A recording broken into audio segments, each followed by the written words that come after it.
bienvenidos a un capítulo más de La No Guía. Soy Keila Urbano y como siempre me alegra mucho que estés aquí con nosotros. Ya conoces este proyecto de La No Guía, cuál es nuestro objetivo y es llevarte información 100% validada por expertos. Y para eso tenemos a nuestra pediatra Jensi. Bienvenida, Jen. Hola, Kay. Pues un episodio más, ya perdimos la cuenta hace mucho, pero pues gracias como siempre por estar aquí, por escucharnos y tener este espacio para poder platicar de los temas de interés. Sí, y uno de los temas que más nos importan a los papás y a los cuidadores, porque esto es muy importante para todos, son las caídas. Eventualmente se te va a caer, que algunos pronto, algunos un poquito después, pero suceden las caídas. Un dato que yo encontré por ahí decía que los accidentes en el hogar son las causas principales de muerte en niños de 1 a 4 años. Es real, es una estadística lamentable, pero real. Y llama la atención que el lugar donde más ocurren este tipo de cosas sea en casa, que esperamos que sea un lugar seguro, que sea un lugar confiable. Sin embargo, es donde más ocurren accidentes y precisamente son accidentes porque es algo que no se planea, es algo que no se espera y de repente sucede. Y es algo muy, muy frecuente. ¿Quién no se ha caído? O sea, ¿quién no se cayó cuando fue niño jugando en el patio de su casa o se cayó de la cama o no sé, se quemó con algo? ¿O qué otro tipo de accidentes hay en casa cuando hay acceso a sustancias tóxicas, etcétera? Pero sí, lamentablemente el lugar donde más ocurren accidentes es en casa. ¿Por qué? Puede ser porque ahí sea donde están más tiempo los niños y donde tal vez como las mamás o los cuidadores suponen que es un lugar seguro, bajan un poquito la guardia. Entonces suceden los accidentes. Pero muchas veces son totalmente inesperados, o sea, inesperados. Pero lo importante es que son prevenibles, la mayoría de los accidentes. Y hablando precisamente de caídas, a veces pueden ser prevenibles y a veces no. Por ejemplo, un niño que se cae de la cama, sí es prevenible porque podemos usar estrategias para que no se caiga. Por ejemplo, tener una cuna o que en la camita esté al lado de la pared y que del otro lado tengamos algo que pueda sostener al bebé. O algo que también se utiliza es que las camas sean al nivel del piso. Seguramente lo has visto. Métodos donde la camita está a nivel del piso y así se evitan las caídas. Nosotros de plano les bajamos el colchón. Pues, ¿sabes qué? No va a funcionar. Con Priscila en un lugar alto hay que bajarle el colchón porque si no esta niña se va a aventar. Y bueno, esa es una estrategia que tal vez a algunas mamás les guste, tal vez a algunas no. Pero de que funciona, funciona porque reduces la altura de, no sé, de unos 80 centímetros a ¿qué será? 20 a lo mucho. Entonces con esa cantidad un golpe sería mucho menos significativo a si tienes a bebé en un lugar alto. Pero sí, el hogar es donde más ocurren los accidentes. Y es que hay muchas cosas para accidentarse en la casa. O sea, si te pones a pensar, todo es un riesgo aquí en la casa. Si te pones paranoico o paranoica, todo puede ser peligroso para un bebé. Y Jensi, ¿cuáles son como que los principales accidentes que suceden en casa? Bueno, ya mencionaste algunos. En este capítulo justamente hablaremos de caídas, pero igual queremos conocer un poco más para ver si nos animamos para más adelante no solamente hablar de caídas, sino otros accidentes. Están las caídas, tristemente están las quemaduras, un tema que un día vamos a igual a platicar porque es muy importante. Ahogamiento, el ahogamiento con agua. Y no necesariamente esto es como que para papás que tienen piscina o algo así, o sea, se pueden ahogar en cualquier lado. Exacto, fíjate, a veces se piensa de que, solo se va a ahogar si tengo una alberca, pero no. No, hay una cantidad muy pequeñita de agua en la que un niño se puede ahogar, o sea, no es necesario que tenga una alberca. Pero bueno, otro tipo de accidentes que ocurren en casa son la ingesta de sustancias tóxicas. Eso es súper común, uno creería que no, pero sucede más de lo que pensamos. Y eso también merece todo un programa. Pero en cuestión de caídas, pues sí, muy, muy frecuente, muy, muy frecuente. No sé, ¿a ti se te cayeron o se te han caído alguna vez? Sí, se me cayeron. Priscila se me cayó más rápido que Isabel. Isabel fue la primera. ¿De dónde se cayó? De la cama. Es que empezó a rodar muy rápido. Es cuestión de segundos. Yo sé que las personas que cuidan a los bebés, sean papás o los abuelos, tíos, quien sea que se encarga de cuidar a los bebés, se han dado cuenta que todos se giran en momentos diferentes. O sea, es como un bebé se te puede girar a X mes, el otro se te gira a el mes Y. Súper diferente. No es como que, ya le toca girarse. Entonces con Priscila sí fue de que me volteé para buscar un pañal cuando vi, nada más la vi girar así, ¡pum! Entonces, o sea, son cuestiones de segundo. Y con Isabel igual. Sí me acuerdo que la primera caída así fuerte igual fue de la cama porque estaba aprendiendo a darse marometas. Entonces, no sé en qué momento yo giré y yo la estaba viendo por un espejo y la vi sentada normal y de pronto vi nada más las piernitas hacer esto. Así, y vos obviamente no le alcanzó la cama, así que vámonos para el piso. Los accidentes más comunes que hemos tenido aquí en la casa hasta ahora, qué bueno, pero... Sí, qué bueno que han sido como de bajo riesgo, ¿no? Sí, vamos a decirlo así, y que tú estabas presente. Pero algo que mencionaste que es muy importante es, nosotros decimos, no, pues un bebé se va a empezar a girar por ahí de los, ¿qué será? 4, 6 meses, pero es cierto, los bebés desde muy chiquitos se mueven, eso es algo bien importante. Fíjate, algo que sucede mucho ahí donde yo trabajo es que tenemos a los bebés muchas veces en incubadoras y los ponemos en cierta posición porque se supone que los recién nacidos pues se quedan como tú los dejes, pero no, se mueven, de repente están trabajo, ¿no? Volteados, sí, y dices, ¿en qué momento esta criatura se movió? Pero se mueven y tienen su nidito de contención y todo, pero te descuidas y se mueven, y no es realmente, no es algo voluntario, eso es importante decirlo, o sea, no es que el bebé diga, me voy a mover, sino simplemente la misma mecánica de su cuerpo pues los hace moverse.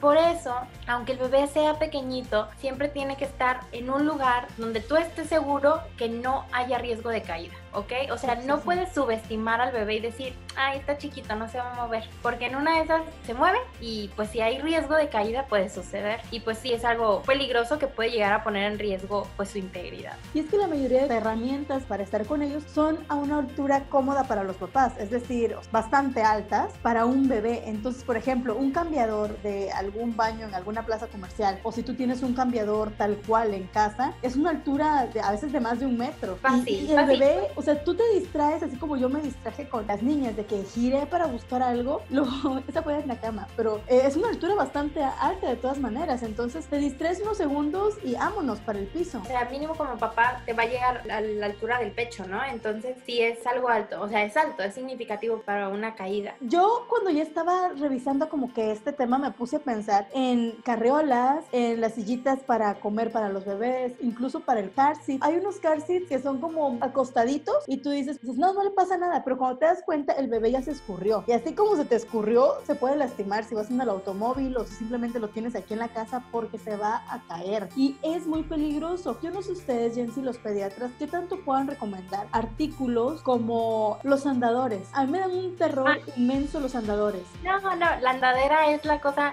más maligna del mundo. Siempre digo cosas que siento que me van a cortar la cabeza, pero bueno, es por el bien de los bebés. O sea, los andadores o andaderas están muy relacionadas a caídas de alto riesgo en los bebés y no mejoran, eso es importante decirlo, usar andadera no mejora las habilidades de marcha, de caminata de un bebé. Es muy importante, por ejemplo, que los bebés gateen, eso es súper importante para su desarrollo psicomotor, pero que estén en andadera no, o sea, no es necesario. De hecho, en Estados Unidos casi están prohibidas. Aquí en México sí van a encontrar lugares donde las venden y hay gente que les encanta como la andadera y ay, sí, que pongan los piecitos, pero no es necesario, no va a mejorar sus capacidades motoras, al contrario, puede afectar un poquito la postura de la cadera, y el riesgo de caídas es muy importante porque el bebé en la andadera tiene como esa posibilidad de balancearse y puede hacer, o sea, puede caerse, y te digo, son caídas peligrosas. Sí me ha tocado ver una que otra caída de andadera y pues no queremos eso. En algunos de los capítulos habíamos mencionado sobre el asunto de las posturas en las cangureras, fulares y todo eso, y quería que en algún momento mencionáramos igual el asunto de las andaderas o de los andadores, porque aparte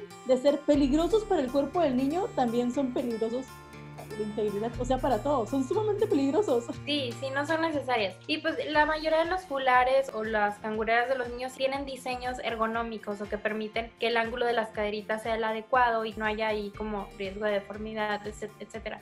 Pero las andaderas particularmente son enemigas, son grandes enemigas de los niños. Un tiempo que vivíamos como que en un edificio y a mi papá le tocó rescatar a un niño que ya se iba en andadera así a segundos, y justamente mi papá abrió la puerta de la casa y era el vecinito. Yo le calculo igual, o sea, menos del año, porque todavía no caminaba, y ya se iba directo al abismo en las escaleras. Mi papá fue como que lo alcanzó a atrapar y listo, lo llevó con sus papás, pero bueno, ahí un descuidito, una distracción de segundos y no puede quedarse nada más con un chichón, sino con algo mucho más grave. Y justamente esa es una historia muy frecuente que hay niños que andan en andadera en lugares con escaleras y, o sea, y se caen de la escalera y bueno, terminan a veces las historias de forma lamentable, pero sí es una historia frecuente. Y bueno, tristemente la siguen comprando. Es que es algo muy común. Se piensa que la andadera va a ayudar a caminar al niño. Yo no sé qué ansias a veces tenemos que los niños vayan más rápido a lo que van, porque en algún momento lo van a hacer, o sea, en algún momento el bebé va a caminar, y si no camina, te vas a dar cuenta antes. O sea, hay otras cosas como para identificar que algo está fallando, que no puede caminar bien, pero en algún momento va a caminar, en algún momento te va a tirar las cosas, en algún momento va a hacer mil travesuras. Así que bueno, disfrutemos cada una de las etapas que tenemos como papás. Todo su tiempo. Y es cierto lo que dices, cuando se trata de desarrollo, aunque cada bebé tiene su tiempo, por eso es importante, acuérdense, la consulta, el seguimiento en la consulta de niño sano, porque tenemos rangos para decir, de aquí a aquí el bebé tiene tiempo para caminar. Y hay bebés que van a hacerlo antes, hay bebés que van a hacerlo después, pero tenemos unos límites.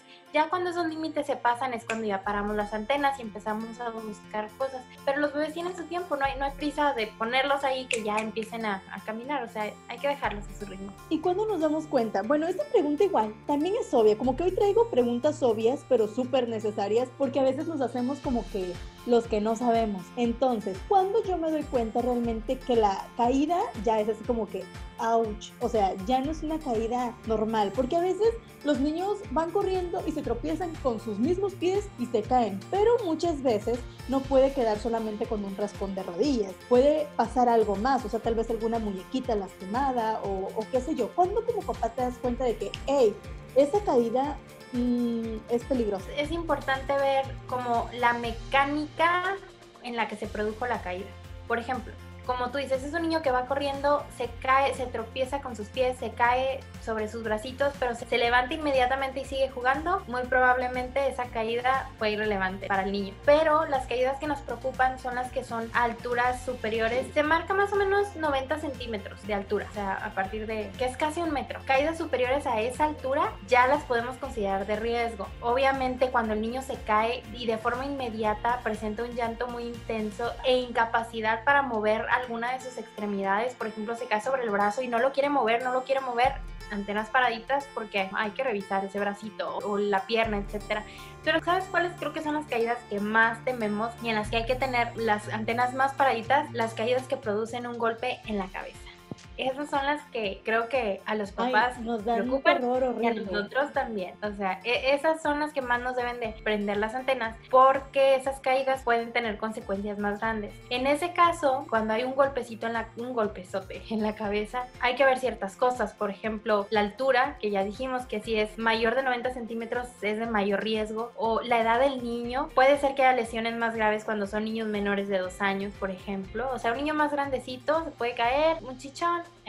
Pero si es un niño menor de 2 años que se cae de una altura, pues valga la expresión de alto, más de 90 centímetros, o que se cae de los brazos de mamá mientras lo estaba amamantando porque mamá por alguna razón se cansó y se quedó dormida, no sé, esas cosas también suceden. Pero si es menor de 2 años y sobre todo si es menor de 3 meses, ahí sí, caídas y golpes en la cabeza, pues ahí sí nos deben de llevar. Si es menor de 3 meses, llevar inmediatamente al médico. Si es menor de 2 años, pues hay que estar al pendiente si presenta algo diferente. Podemos dividir esos dos grandes grupos en los niños menores de 2 años y mayores de 2 años. ¿Qué cosas son importantes vigilar cuando un niño se cae? Si un niño se cae y se levanta inmediatamente y todo bien, y o sea, se pegó en la cabecita, pero todo bien, vigilamos. ¿Qué vigilamos? Su estado de alerta, o sea, qué tan despierto está. Vigilamos también los vómitos, vigilamos cambios de conducta, vigilamos, por ejemplo, la aparición de chichones, pero que esté el chichón y sientes como que algo se hunde o como que algo truena, eso no es normal. Pero algo muy importante que debe de alertar a los papás y de decir, tengo que llevarlo al hospital, es si el bebé se cae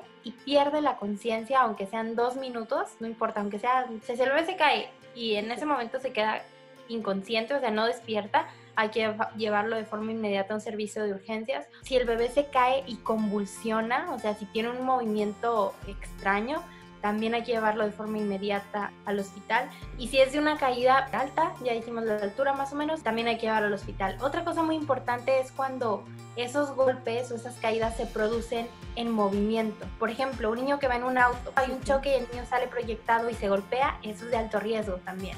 Entonces ese tipo de caídas también se tienen que revisar. Por ejemplo, con los niños menores de 2 años de repente es difícil ver cambios de conducta. pero sí puedes ver si está muy irritable, si está muy lloroncito, eso, si se hace un chichón, un golpe, un hematoma muy grande o que eso también se tiene que revisar. En los mayores de 2 años con eso podemos ser un poquito más conservadores, pero el cambio de conducta, que vomiten, que pierdan la conciencia aunque sea un momento muy breve, eso es ir al hospital. La verdad, las caídas a veces no te das cuenta. Por ejemplo, lo sacas a jugar al parque y tú te distraes y se ponen a jugar y de pronto ya se cayó y lo levantas y ya no sabes qué onda, o sea, no sabes ni con qué se pegó, ni qué pasó, ni qué le duele muchas veces, porque a veces ni siquiera te lo dicen, o sea, probablemente se quede jugando y al rato tú te enteres porque hay un moretón o hay un chichón por ahí. Cuando un niño se cae, siempre es importante que como mamá o papá, si no viste la caída, lo revises, lo palpes de pies a cabeza, buscando algo que le duele, buscando algún área de inflamación. Eso es importante. En ese caso, por ejemplo, que estás en el parque, se cayó, tú no viste la caída, solo lo encuentras llorando, y buscar si tiene limitación del movimiento de alguna parte de su cuerpo. Los niños son muy sabios y si a ellos les duele algo no lo van a mover. Por ejemplo, hay un tipo de fractura que es en esta parte del codito. Ay, qué feo es golpearse ahí. Sí, es horrible y duele mucho. Entonces, ese tipo de fracturas, a veces hay muchos grados, no viene al caso platicar qué tipo de grados hay, pero hay algunas fracturas aquí que pueden tardar en manifestarse porque no se desplazan, o sea, el huesito no se mueve del lugar, solo se rompe, o sea, solo se rompe sin moverse. Entonces, a veces el niño no va a llorar mucho, pero deja de mover el brazo. Y vas a ver que está como en esta posición y no quiere mover el brazo. Tal vez no va a ser un berrinche, pero no lo quiere mover. Entonces, ese tipo de cosas, bueno, pues lo llevo para que lo revisen, le hagan una radiografía, etcétera, y ahí se pueden encontrar ese tipo de lesiones. Pero te digo, cuando no sepas cómo fue la caída, pálpalo de pies a cabeza y busca algún punto doloroso. Como en todo, siempre revisar que el niño tenga algún cambio, o sea, algo diferente en él. Es como que, hey, eso no estaba hace ratito que vinimos a jugar, o no estaba actuando de esta manera, entonces tengo que saber por qué está actuando de esa manera. Y ya que entramos al asunto de chichones y moretones, ¿funcionan las pomadas, Jency? Hay un montón de pomadas que nos venden para ayudarlos a desinflamar, a quitarles el dolor, que le pongas miel, que le pongas hielo, que le pongas un montón de cosas. ¿Realmente nos ayuda o nos resta tiempo para ir con el doctor? Justo cuando estaba revisando el tema que estamos tocando en este momento, me acordé de algo. Cuando yo era niña y me golpeaba, mi mamá nos ponía, ya sé, nos ponía Vaporú con sal. Era la cosa más deliciosa del mundo, o sea, yo me lo comía. Y era como que me golpeaba y era, sí, ponme, y que me pusiera Vaporú con sal o miel. Ay, la miel.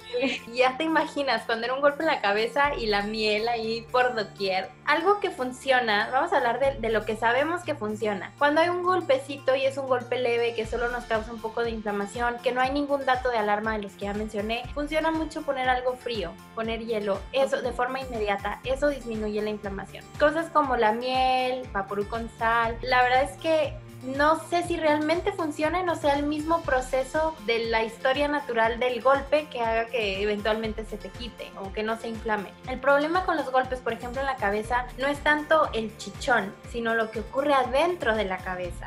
Y cuando nosotros ponemos algo sobre la piel, solamente nos va a ayudar a resolver lo que está en la piel, pero no nos va a ayudar a resolver lo que está en la cabeza. Entonces, si hay alguno de los signos que ya mencionamos como vómitos, convulsiones, pérdida de la conciencia, mejor no perder tiempo colocando, no sé, miel o lo que quieras, sino llevar inmediatamente a un hospital para buscar lesiones adentro de la cabecita. Esas son las que más ponen en riesgo la vida de los niños y que realmente no nos va a ayudar poner algo por encima. O sea, tú puedes ver aquí un chichón que se ve terrible y por dentro no tener nada, pero y a veces puedes no ver nada y por dentro tener una lesión importante. Por eso esos datos de alarma para saber llevar al niño son importantes.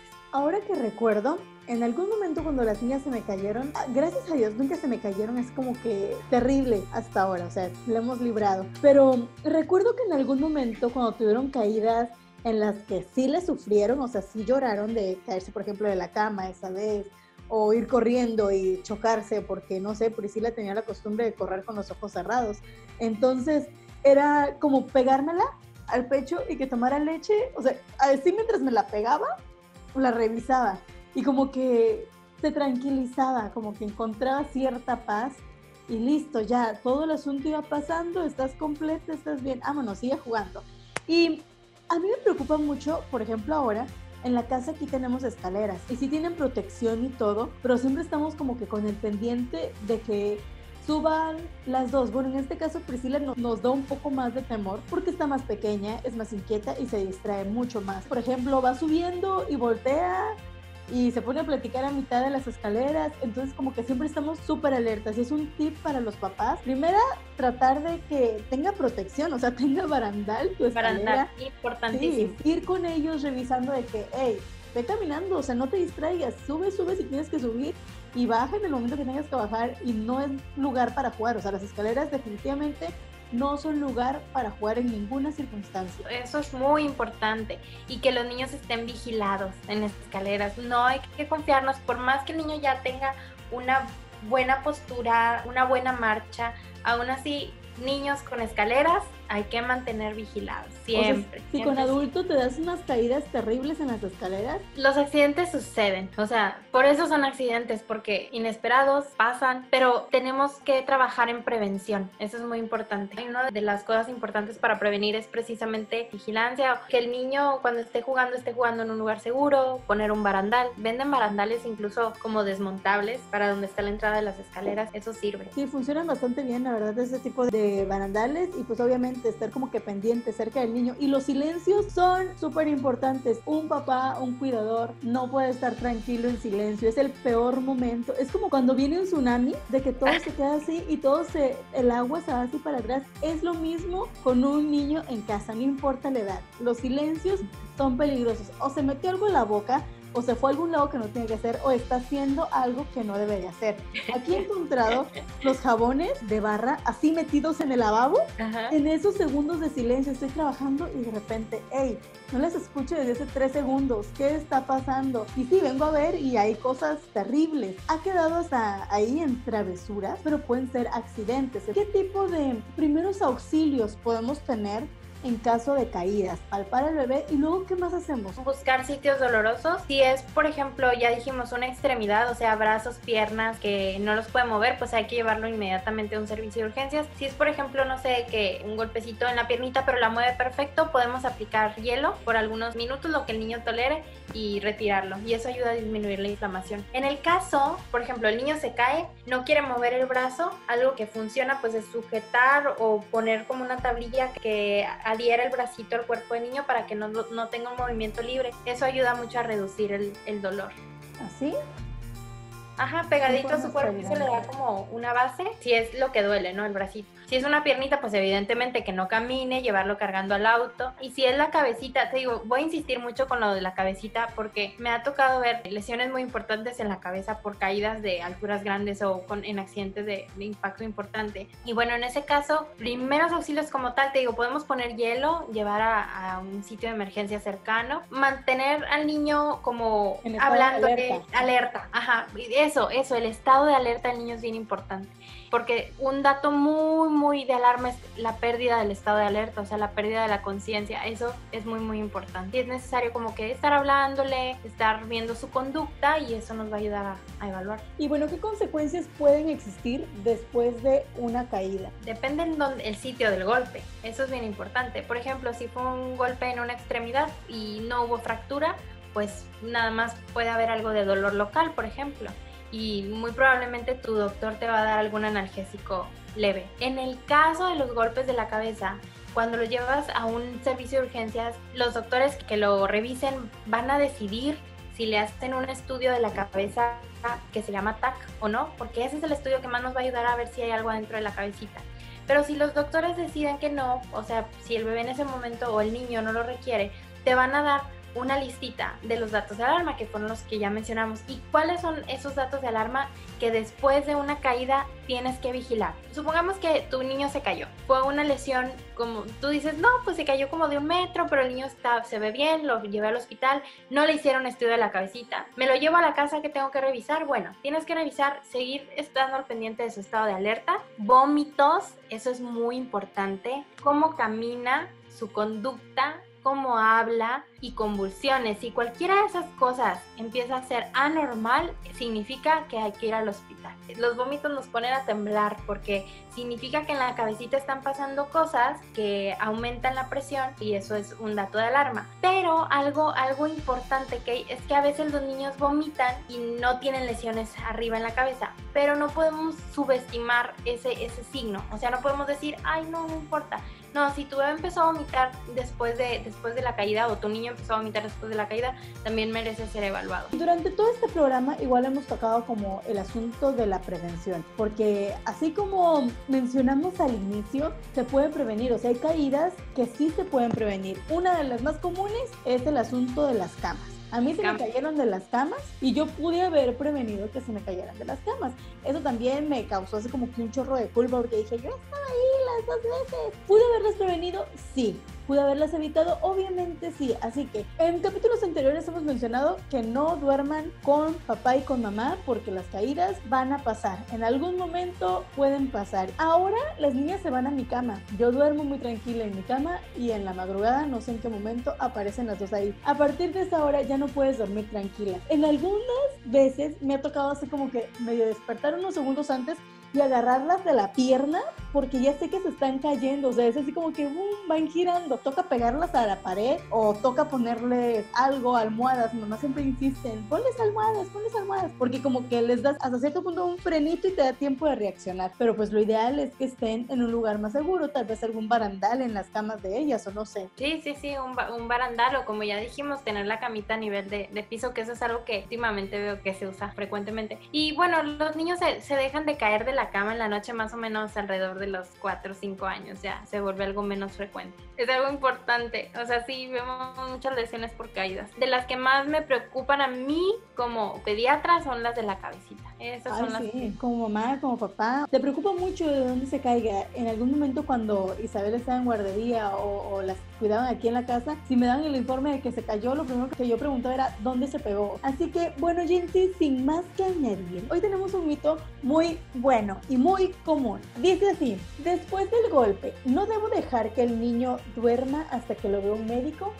¿O de plano lo dejo que se eche un coyotazo? Bueno, no, mira, tiene cierta realidad en relación a lo que ya platicamos de vigilar el estado de alerta. A veces sucede que cuando un niño se cae, llora mucho después de caerse y se agota, o sea, se agota y se quedan dormiditos. Pero a veces esa línea para distinguir entre si se quedó dormido porque se cansó de llorar o se quedó dormido porque se cansó de jugar, o tiene una alteración del estado de alerta, que eso sí es grave, hay una línea muy delgada. Entonces ya hablamos de cuáles son como las dinámicas de alto riesgo en una caída. Si un bebé tiene una dinámica de estas de alto riesgo, pues lo tienes que llevar al hospital. Y si ya en el hospital te dijeron que todo está bien, puedes permitirle dormir, sí puede dormir, y vigilas nada más lo que ya dijimos, lo de los vómitos, lo de su lenguaje, que no tenga movimientos anormales, que no camine raro, etcétera, ¿ok? Eso es como lo principal. Pero si no lo ha revisado un médico y se queda bien dormido y no lo puedes despertar, pues ahí sí es dato de llevarlo. Evidentemente, creo que eso es algo como muy obvio, pero igual lo voy a decir, ¿no? O sea, evidentemente hay que llevarlo al hospital. Pero no es, por ejemplo, de que se cae y ya no puede, o sea, y lo tengo que tener 5 horas despierto. No necesariamente. Simplemente se cae, si veo que el niño se ve bien y pasa 1 hora, 2 horas y se duerme de forma habitual, pues bueno, nada más vigilo. Pero si ves que es una somnolencia muy diferente a lo que estás habituado, pues ahí sí hay que llevarlo. Entonces te digo, tiene algo de verdad eso, pero es más por el estado de alerta, por poder vigilar el estado de alerta. Si es un niño que de repente dice, se cayó y como que se queda dormido, pero diferente a como estoy acostumbrado, antenitas paradas. Así que bueno, espero hayas anotado este mito en tu libretita. Oye, hay que recomendarles que tengan una libretita. Como papá necesitamos una libretita. Yo no la tengo, la voy a tener. Una libretita que se llame La No Guía, para anotar todo esto, porque luego se me va el rollo. O sea, a la mera hora, no sé, se me va. Así que bueno, sí. Ajá. Okay, pero ¿sabes algo importante? A mí me gusta siempre apelar al sentido común. Y si como mamá o papá o cuidador algo te dice que las cosas, algo no está bien, hazle caso. O sea, hazle caso. En algún momento como que yo subestimaba un poquito el comentario de los papás de que es que no veo algo bien, pero con el paso del tiempo me he dado cuenta que es muy valioso ese, no sé si decirle sexto sentido, pero esa intuición de papá. Esa intuición de los papás es muy valiosa, es de oro. Entonces, si tú como papá dices, es que se cayó, pero algo no me gusta, mejor llévalo al hospital y que se evalúe. Dejamos pasar muchas cosas a veces como papás porque creemos que se le va a pasar y hay cosas que no se pasan. Entonces, bueno, es siempre importante, como hemos mencionado muchas veces, la consulta regular con el pediatra, llevarlo, checarlo y todo eso. Ok, y aquí me gustaría hacer un paréntesis a algo que no tocamos en toda esta conversación, pero es como que casi siempre nos enfocamos pensando en niños chiquitos o en niños en edad preescolar, pero hay que recordar también que los niños ya en edad escolar y los adolescentes empiezan a practicar deportes. Y cuando empiezan a practicar deportes, pues hay deportes de contacto, hay deportes que tienen algún riesgo por la misma dinámica del deporte. Es importante que cuando un niño empieza a practicar un deporte tenga todas las herramientas de seguridad que se requieran en ese deporte en particular. También cuando los niños están aprendiendo a andar en bicicleta, que tengan su casco, muy importante, que tengan rodilleras, que tengan coderas. Se van a ver como robots, no importa, pero es importante porque esas caídas también pueden resultar en lesiones pues importantes, ¿no? Sí me gustaría dejar esto en los papás, de que si tu hijo o tu hija va a practicar un deporte, asegúrate que tenga las herramientas de seguridad necesarias, y si va a usar patines, si va a usar patinetas, si va a usar bicicleta, que tenga también su equipo de protección. Fíjate que sí. Los patines a mí me dan un pavor, o sea, la bicicleta con las niñas me da miedo, pero los patines siento o sea, que te vas, de plano, te vas. Entonces, bueno, muy alertas y con todas las herramientas necesarias para que los niños puedan estar bien seguros practicando deportes, jugando, haciendo mil cosas en la casa, siempre con los ojos bien puestos en ellos. Te agradecemos porque estuviste con nosotros en este programa. Tratamos de hacerlo un poco más corto. Si tienes preguntas, si sientes que algo no te cuadró por ahí, pues escríbenos para que lo podamos comentar juntas. Muchas gracias, Jen. Gracias a ti, Kay, y gracias a todos los que llegaron hasta este momento de nuestra conversación. Ya saben, nos encanta que nos acompañen y esperamos que se sigan suscribiendo al canal. Gracias a los 70 y tantos seguidores que ya tenemos. Gracias. Y también a la página de Facebook. Nos gusta también compartir cositas por ahí con ustedes. Muchas gracias. Bye.